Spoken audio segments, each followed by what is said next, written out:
Hello,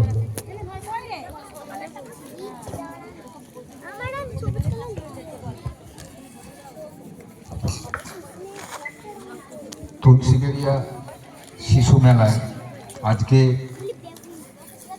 সকাল থেকেই বেশ কয়েকটি বিভাগে অঙ্কন প্রতিযোগিতা হচ্ছে।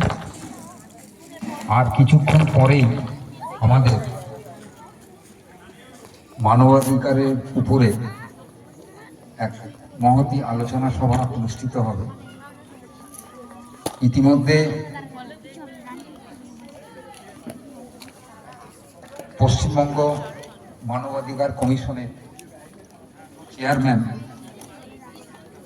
মৌমিতা সাহা এবং সেই সঙ্গে রাজ্যের